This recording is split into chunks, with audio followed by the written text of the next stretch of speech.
Thank you, Lord, this evening for once again gathering us in your presence this week. And we just want to,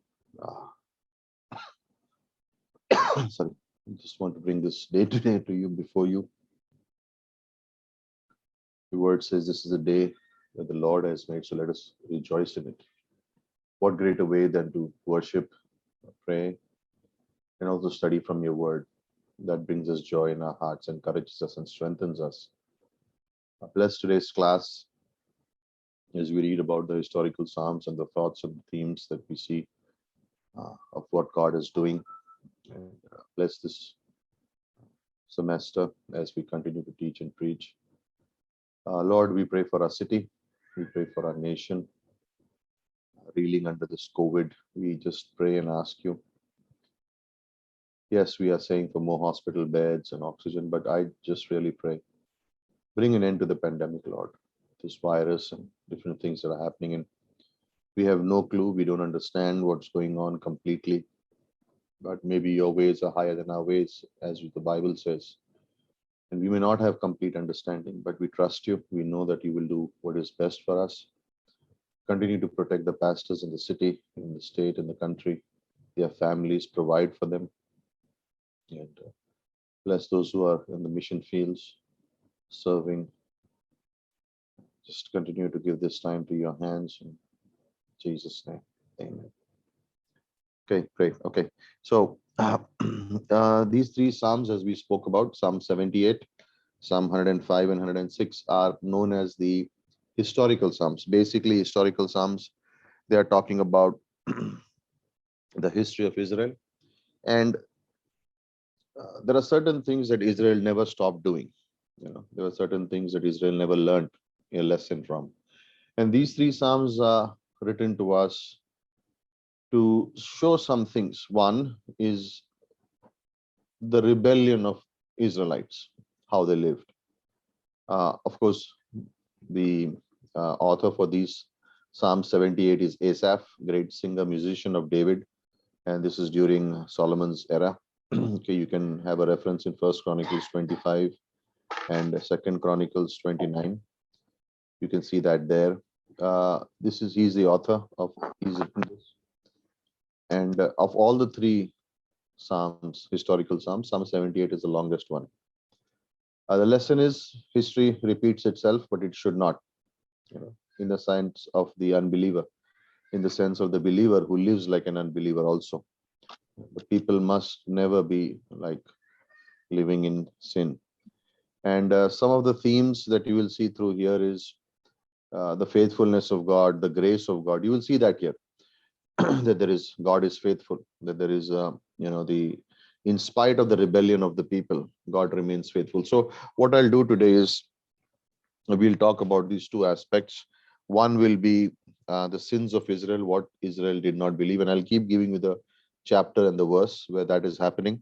And then I'll speak a little bit about the grace of God, that in spite of all that they were doing, you can still see the grace of God. And I'll give you the verses for that. So I will not go through one psalm, but I'm going to go through all three. The rebellion. Hmm?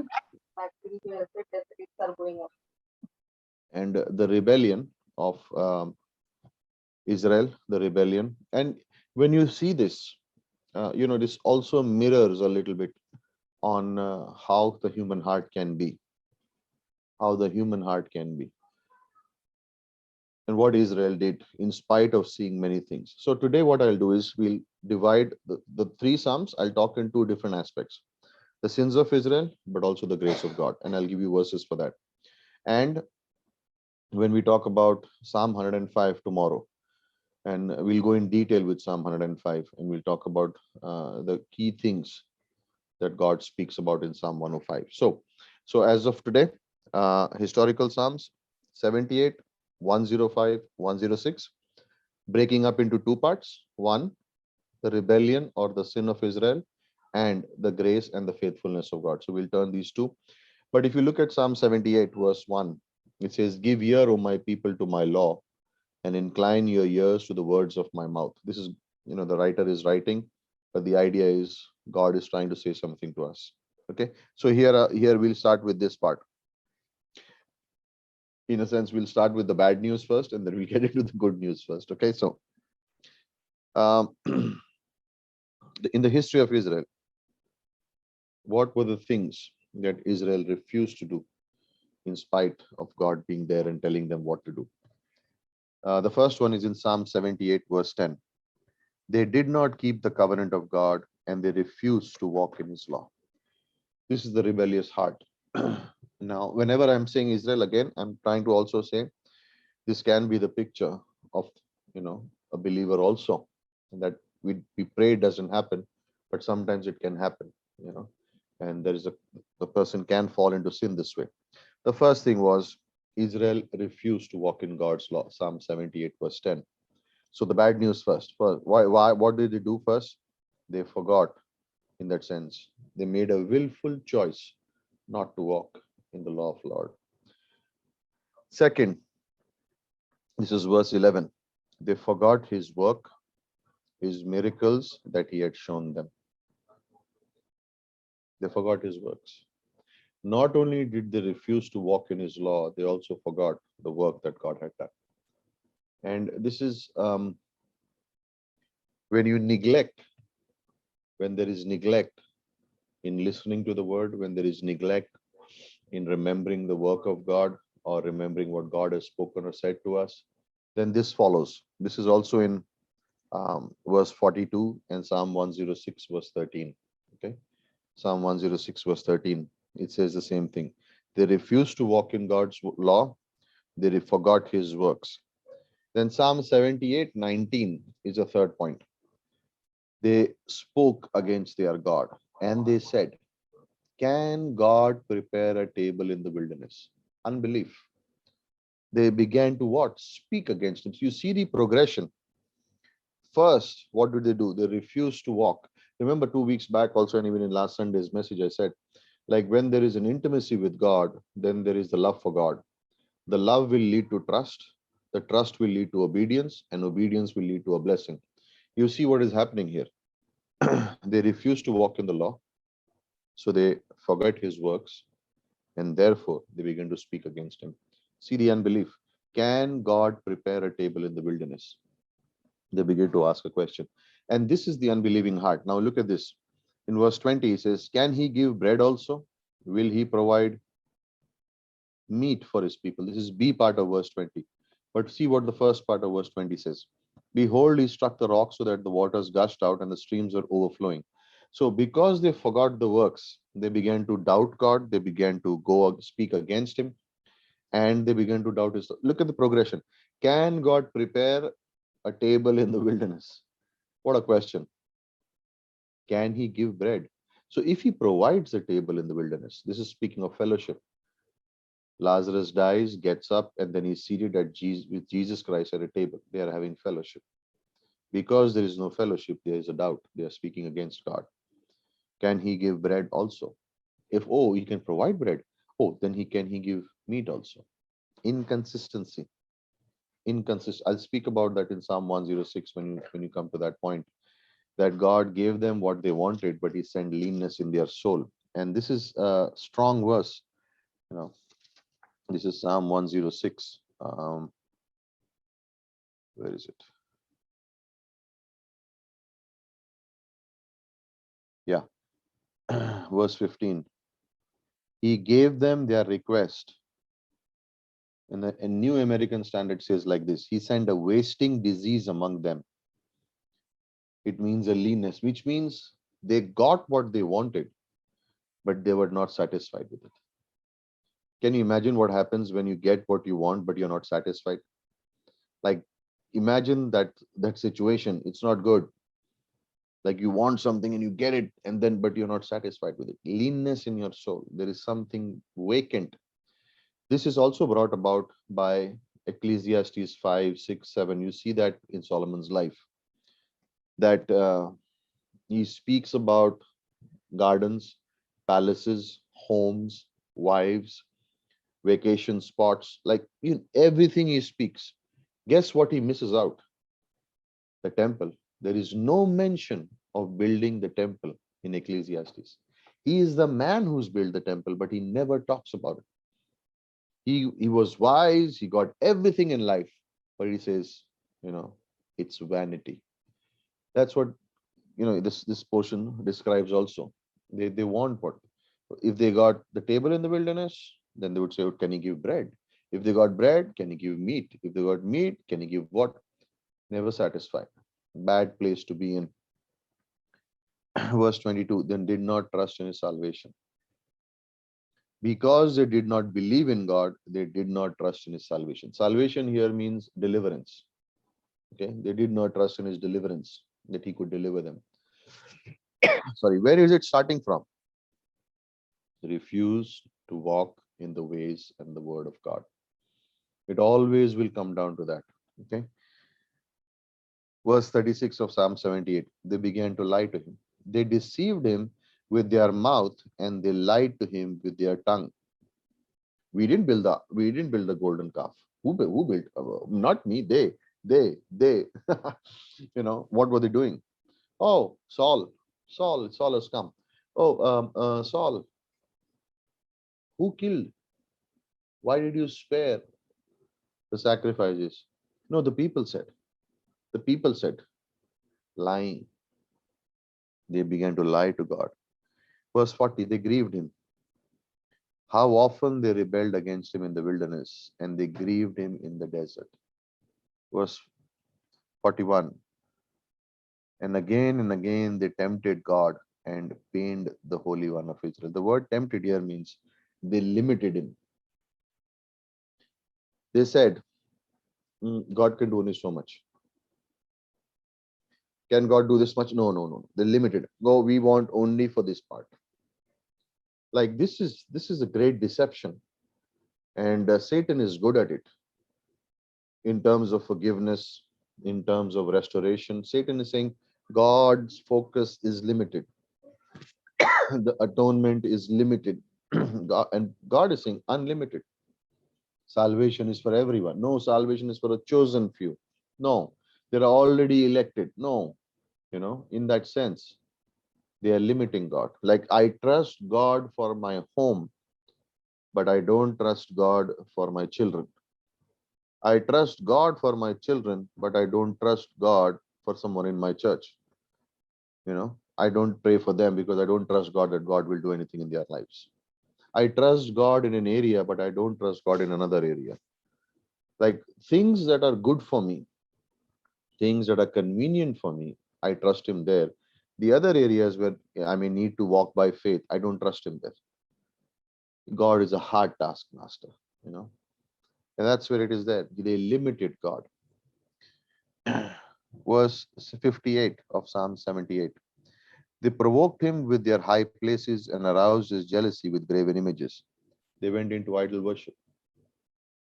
Can you imagine watching the Red Sea part, watching those things happen, the events that took place in a generation after generation, and having a witness of that? They went back to idol worship. Uh, idol worship not necessarily can mean only standing in front of the idol. Anything that we place more important than God in our lives is an idol. If I value and I serve money more than I serve God, then money is my idol. If I serve myself or details of life, I'm so occupied with, things in life, my home, my family, my, things in my life, and I'm so, this is like I'm blinded by it, then that is an idol. You know, success can be an idol. Uh, my past can be an idol. Pride can be an idol. Temptation can be an idol. Dangerous, you know, dangerous. And what happens when a believer, what happens to a believer when they are in idol worship, or you could say they are blinded to God? And remember what Jesus said: when the blind lead the blind, they will both fall in the ditch, in a sense. And the idea is, that's the whole idea, that if there is idolatry in the heart, then you cannot lead people. And if you lead them, you will lead them into the same place where you are going.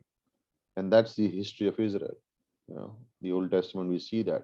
Like one would go after idol worship, all of them would follow, little by little by little. So that's what is happening. Uh, in 106, verse 16, the next problem. Okay, I'm just going to first we're going to cover that and then the grace of God. They became envious of Moses in the camp and of Aaron, the Holy One. Isn't that funny? Like Moses walks with them, Moses teaches them, he's there, they live in unbelief. But what are they doing? Uh, they become envious of Moses in the camp. Why? Oh, can only Moses, God can do things only through Moses? Are we not capable? Can we not do it? Of course you can do it. Who says you can't do it? But in God's chosen order, Moses was the leader. And so God would use him. It's not that you cannot do it, but what about submission? What about humility? And what now? Think where this is all coming from. The moment they moved into idolatry, they went against their leader. When something in our life becomes more important than God, then sooner or later our life will begin to affect the work of God also in a different way. Why? Because look at where it is going. From idol worship now in Psalm 106, they began to envy Moses. Oh, can God speak only to Moses? Well, so far he has, and God already said, "This is my man, I've chosen him." And Aaron, the Holy One of the Lord, he's going to be the Levite. He's through him, the Levitical work is going to come, but they are envious of him.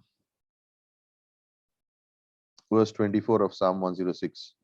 They despised the pleasant land and did not believe in his word. Again, there we go. So they said, no, no, no, we don't want to go into the promised land. We are happy here. And they went against his word. They despised it. They began to say, no, no, no, no, no, no, no. What is the promised land or the picture of? It's the victorious Christian life. God brings you to that place where there is abundance, where you get to know Christ, where you become a disciple, where you begin to have a deeper walk with God. That's where realization happens. That's where the believer begins to grow in faith, take steps of faith, hunger for God, step after step. And they're saying, no, we don't want that pleasant place. We don't want it. We will not believe God. Then in verse 25, they grumbled in their tents and did not listen to the voice of God. So in 24, it says they did not hear the word, and here they are not listening to the word, but they began to grumble and complain. Verse 28, they joined themselves to Baal Peor and ate sacrifices offered to the dead. Wow. Sinking. This is rebellion. This is going against God. Anything offered to the dead, and they are eating it. Verse 35 of Psalm 106. They mingled with the nations and learned their practices, 36 also, 35, 36, and served their idols, which became a snare to them. So they mingled, right? It's like saying, yes, I go soul winning. I go meet people. We go to work. We go, and definitely we go there, and it's not that we are saying, oh, no, no. First John is very clear on this. Love not the world. It does not say stay not in the world or don't be in the world. It says don't love it. What is the difference? Of course, I need to stay in the world. I am in the God has put me here. Otherwise, He would have taken us all to heaven the moment we got saved. But He's kept us here for a purpose. But the purpose is not to become worldly. The purpose is to stay godly, be with God, and be a witness for the Lord, so that we can win souls. But here saying, what did they do? No, they became like them and began to practice what they did. They sacrificed their sons and daughters to the devil. This is verse 37. They even sacrifice their sons and daughters to the demons. Who are these people? Israel. What are they doing? What are they doing? But look at what is below. See where it starts. They refuse to walk in the ways of God. They stopped hearing the word of God. They stopped listening to the voice of God. That's why these problems are happening. I know the better way. I know the better way. You know, I know, I know the Bible. Or let's not hear this man of God. He's been placed over us. Let's not hear. What happens? Rebellion comes in, opens, you're opening it, people are opening themselves up to demons. They shed innocent blood. This is verse 38. They shed innocent blood, the blood of their sons and their daughters, whom they sacrificed to the idols in Canaan, and the land was polluted with the blood. So these are some of the things. Now, when you read Psalm 78, 105, 106, you see this going on. This is going on back and forth. These things are happening. But when they are happening, what's the problem? This is the rebellion of Israel. Like they know, but they willingly choose to go somewhere else and do something else. And God never stops ministering to them in that sense. He is being faithful. He is gracious. He continues to, speak to them. He continues to draw their attention to them. He is doing various things to get their love back. He's loving them. He's disciplining them. He's bringing in, things to happen just to bring them back. But this is the human heart. But here is what we are going to get into now is a faithfulness and the grace of God. And now we will go through those verses from Psalm 78, 105 and 106 that speak about the grace of God. There are first one, and this is Psalm 105 and verses 8 to 11. And this point is, when they cried out to God, he would remember his promise to them. Verse 8, he has remembered his covenant forever. I love that verse. When we talk about Psalm 105 tomorrow, I'll explain it more in detail, but I love this verse. Sometimes people question salvation. They question salvation and say, can a person saved forever? Or, if they are not doing enough works, if we don't see fruit in their life, are they really saved? Who are we to question that? God knows the heart. God knows what's going on. We just continue to do as God is leading us to do. But this I love. He remembers his covenant what? Forever. And the word which he commanded to 1,000 generations. The covenant which he made with Abraham and his oath to Isaac. And he confirmed it to Jacob for a statute, to Israel as an everlasting covenant, saying, to you I will give the land of Canaan as a portion of your inheritance. Oh, but God, they are refusing to walk in your ways. They are forgetting your works. They are speaking against you. They are speaking against the man of God. They are envying him. They are getting into idol worship. They are lying to you. But you choose not to forget your covenant to your people. And the Lord says, yeah, that's who I am. That's who Jesus is. Yeah, but so many faults. Yes, but I am the gracious one. I am the gracious one. This is grace in action. And God refuses to forget his covenant. In Psalm 78, verse 13, second point, he divided the sea and caused them to pass through, and he made the waters stand up like a heap.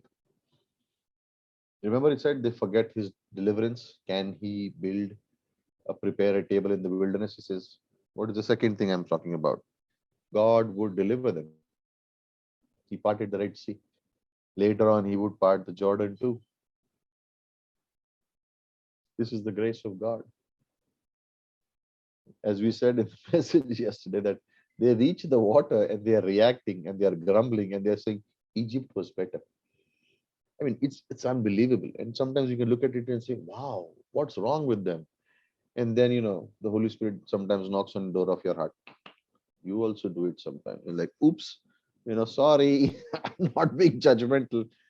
But God has to show that he continues to deliver us. What can God deliver us from? He has already delivered us. Those who believe in Jesus have already been delivered from hell. They've been delivered from death. They have been delivered from sin. And one day they will be delivered from the presence of sin. He has delivered us from those things. But in the walk of God, in the way we have live our lives, we don't have to live it in defeat. We have to live in victory. God is a God of deliverance. He will deliver you. He is faithful. He is gracious. He does not hold things against you. Remember that. Third, and this is, you know, Psalm 78, verse 14. He would lead them with a cloud by day and with a fire by night. Like, look at what God was doing for them. He would lead them with a cloud by day. Cloud. Imagine such a pillar of cloud, such a huge pillar, that it would give shade to 20 lakh people. What an amazing sight it would have been. What an amazing sight it would have been. And then, because they were in a desert place, it would be cold in the nights. So he would be as a pillar of fire so that they would not feel cold. They would be warmed in their heart. What the amazing grace of God, you know, that in the seasons of life, when I'm tired and weary, it says his strength is in the clouds. He brings the shade over me so that I don't feel any weariness. Sometimes we can get weary with life and things happening, like right now, the situation going around, and how long is the question? How long? And this is too much weariness. This can happen, but he's a cloud. And then sometimes when we get cold, no desire to listen to God, no desire to read the Bible, no desire to fellowship, no desire to soul win, no desire to do anything. He burns a fire in our hearts. The Holy Spirit can burn a fire in our hearts. This is amazing. That this is the grace of God. Like, God could say, okay, you're not interested. I did so much for you, and this is what you do. Forget it. But he says, no, this is the faithfulness and the grace of God. I will continue to be with you. I'll continue to be with you. In their grumbling, in their complaining, in their not believing, the pillar of cloud remained and the pillar of fire by night remained. What an amazing grace of God. Amazing grace of God. You know, that here they are, oh, we are mixing with the multitudes. We are complaining. We are doing this. God's pillar of cloud by day and a pillar of fire by night continued. Continued. Verse 15, Psalm 78. This is the next point. He would provide water from a rock. I mean, he split the rock in the wilderness and gave them abundant drink like the ocean depth. Now, when you go to an ocean, we cannot drink water from there. Salty water, not good. But God in the wilderness, in a desert, would, from a rock, bring water, and it would be water for 20 lakh people. Can you imagine how big that body of water must be? He says it's like an ocean depth. Sometimes I imagine these, what would be happening in Exodus, and I'm thinking 20 lakh people drinking water all day. Where would have God stored that water? Maybe the water kept coming from a rock. But what happened when they moved? Would they have enough? In my mind, I'm thinking about those things sometimes, and I begin to think, Lord, we can never understand, like the magnitude of the work that God has done in our life. You cannot measure it. You cannot forget about everything else that God has done. Just salvation. If you can just think of salvation, how big that work is. Just salvation. You cannot put a finger on it and say how big it is. It is huge. God would make a decision to become a human being and come and live on the earth and be mocked and be put on a cross and die for us. Like, can you measure that heart of God? Can you measure the faithfulness of God? Can you measure the love of God? Can you measure that grace? That salvation, we so easily say, I'm born again. I believe in Jesus, and Jesus died for me. But can you imagine how big that word means? How big that concept is in our hearts? That someday when we stand today in positionally we do, but someday when we stand before God with all the things that we do, all the sin and everything that goes on, that God would look at us and say, justified, sanctified, glorified. You are my child because you believed in Christ, because his blood was shed for you. But how come, Lord, you thought of this? Couldn't you find another way?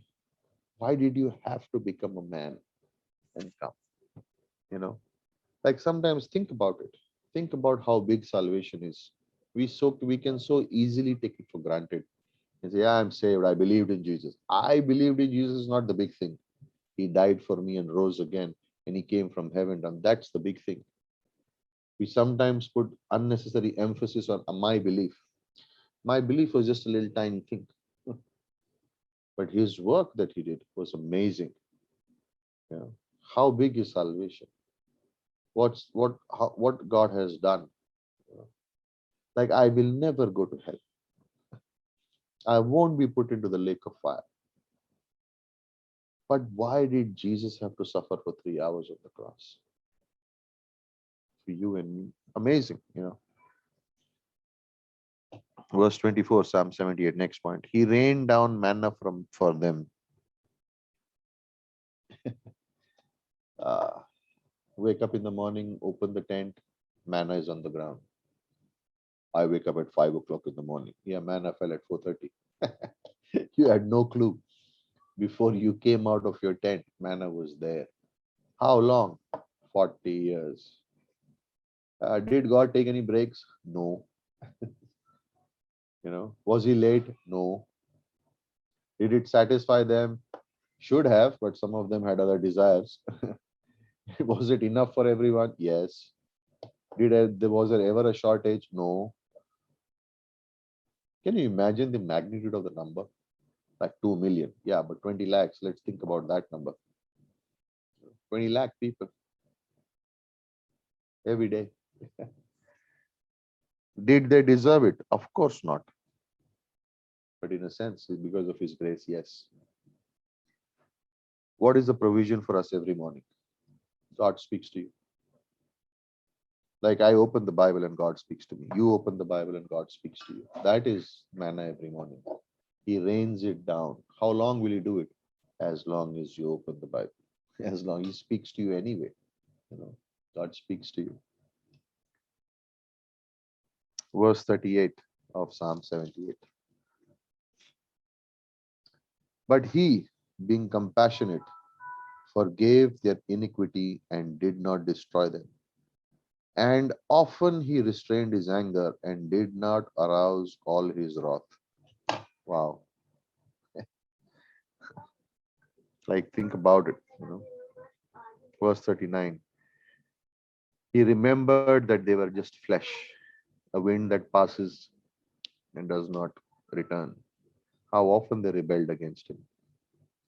Like because he is compassionate, he forgave their iniquity. Remember, we talked about iniquity, willful, knowing, purposely rebelling. He forgave them the iniquity, restrained his anger, and did not arouse all his wrath. Should he have aroused his wrath? Of course, there were times when God did it in the wilderness. But I like this for us. You know, he's compassionate. He's forgiven us everything. Everything. Grace is never a license to sin. You know, it teaches us to deny ungodliness. Titus chapter 2, verses 11 and 12. Grace is never a license to sin. Grace is the greatest motivation to serve God. When you understand grace, you have no options but you say, Lord, I'm following you. I need you. I'm following you. You have the answers. My life for you. You know, not something like you're going to be like, that you're doing God a favor. You just remember what He has done. You know. Verse 43. When He performed His signs in Egypt and His marvels in the field of Zoan, and turned their rivers to blood and their streams that they could not drink water. Why would God do this? What is the grace of God in this? This was a sign to the Egyptians that God is involved. Otherwise, they would have never let the Israelites go. This was the beginning of the sign. This is where they got an idea who they are facing up with. God would do it because Israel was weak. They could not even do anything against Pharaoh. God does that for us.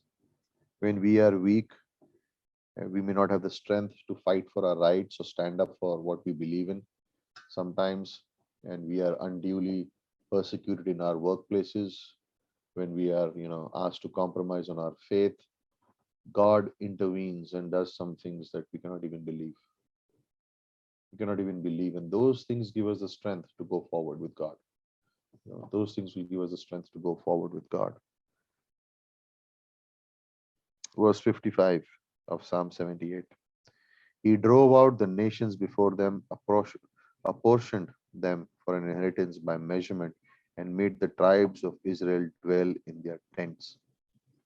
Who divided the promised land? God did.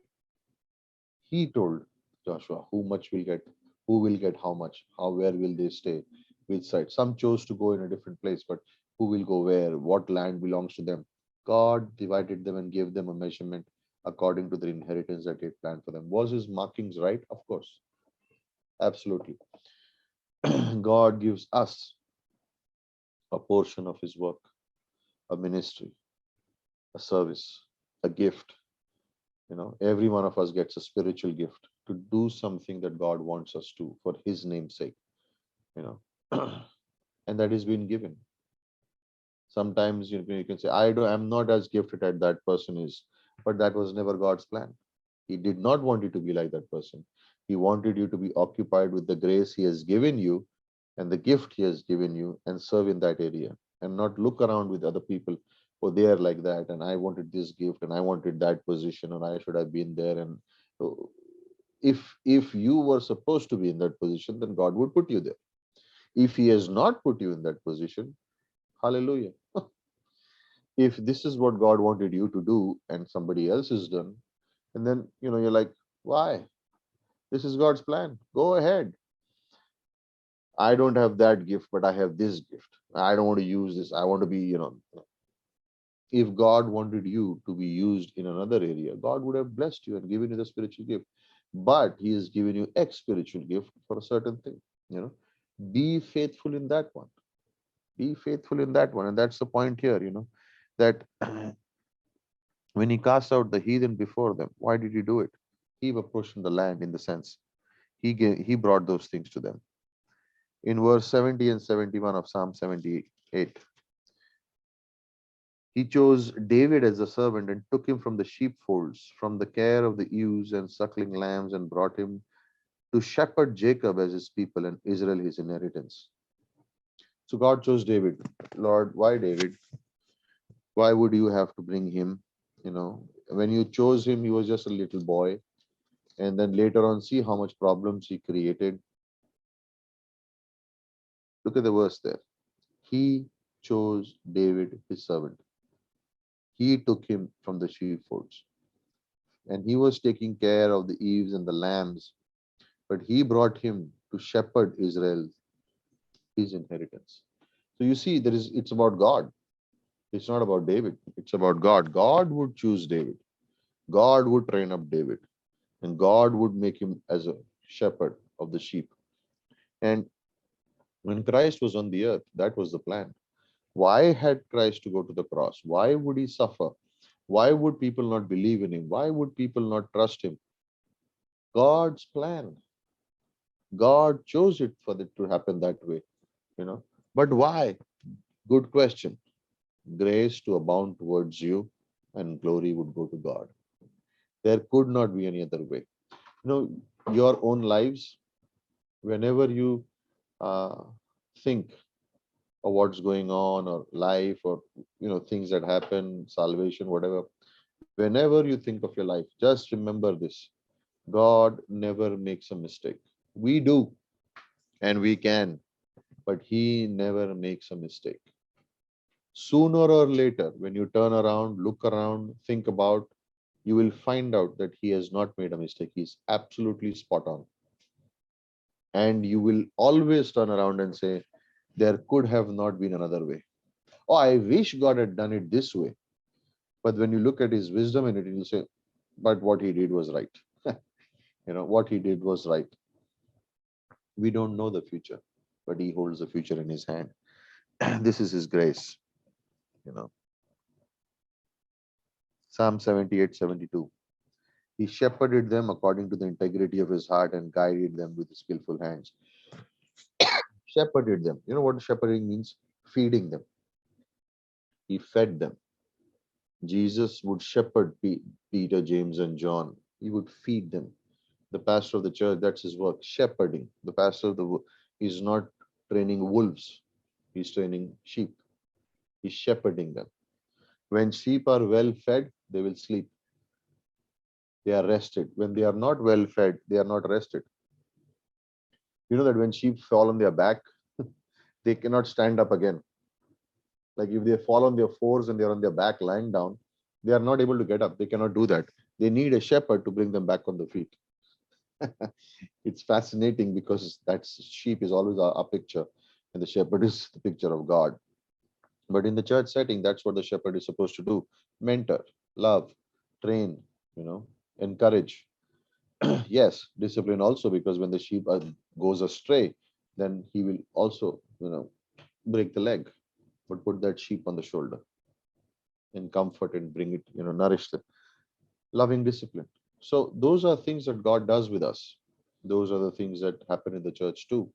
And this is our lives. This is what God's, this is the graciousness of God, that He will do them. He will feed them. God feeds us. He shepherds us.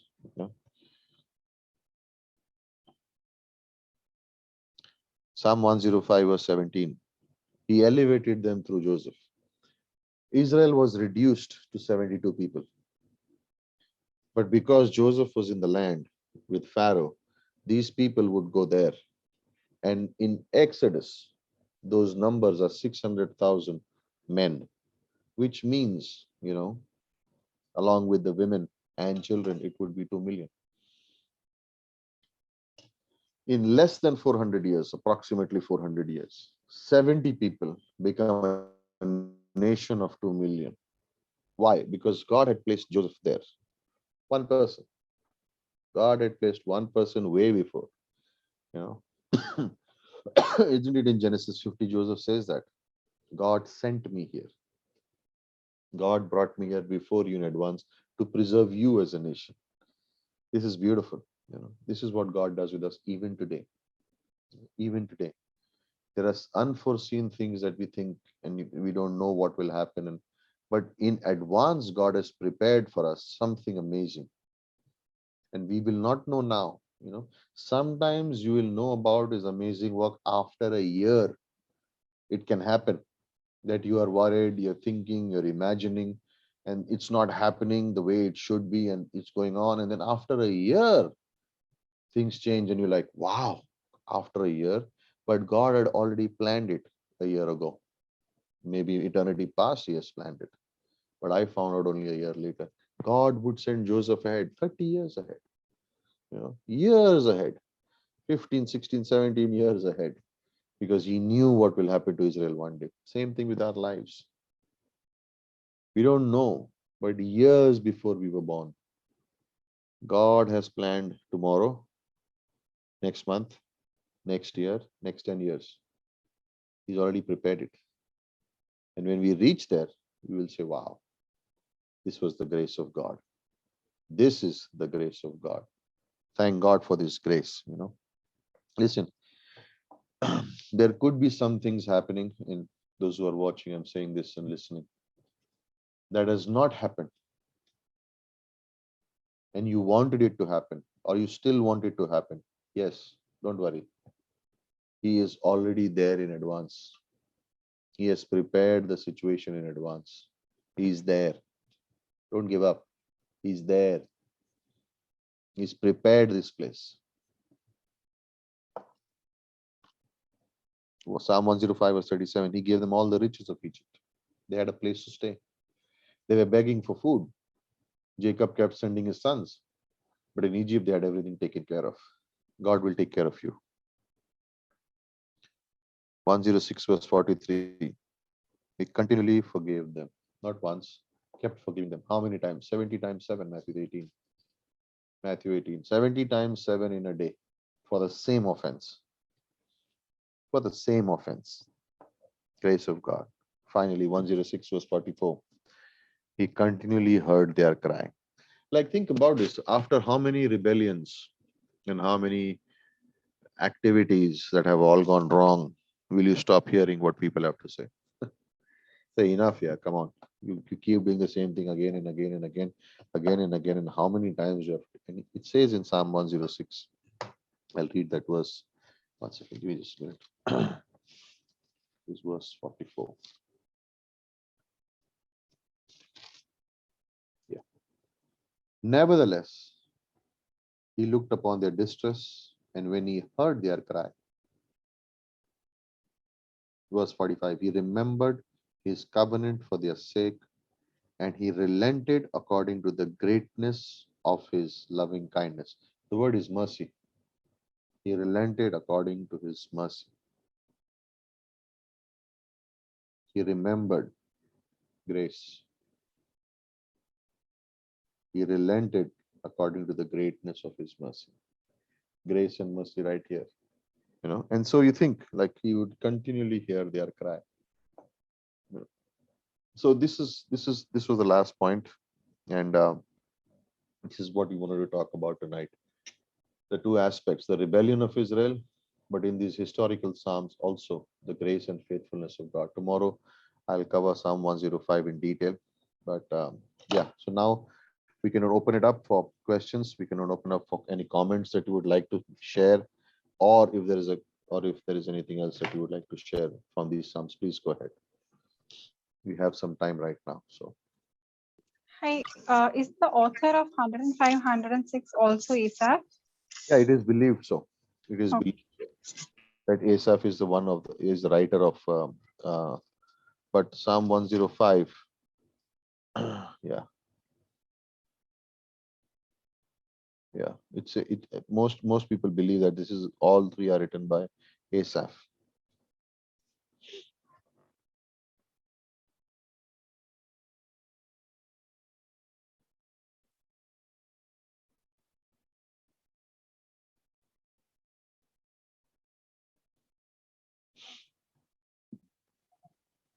Hi, I always had this question, but like more pertaining to Exodus rather than here. But since we are here, I wanted to like really ask that is like there would be a lot of people amongst the Israelites who did not ultimately make it Yeah, because of falling to idolatry or in the desert. So whichever one it was, or because of unbelief basically, and we saw various number of reasons throughout that because of which they fell. Now a lot of scholars believe that most of them went to heaven, whereas others believe that no, actually it would probably be categorized by where their hearts were and stuff like that. But what would your take be on that? Because there was idolatry throughout Israel's history, irrespective of whether they were in the desert or not.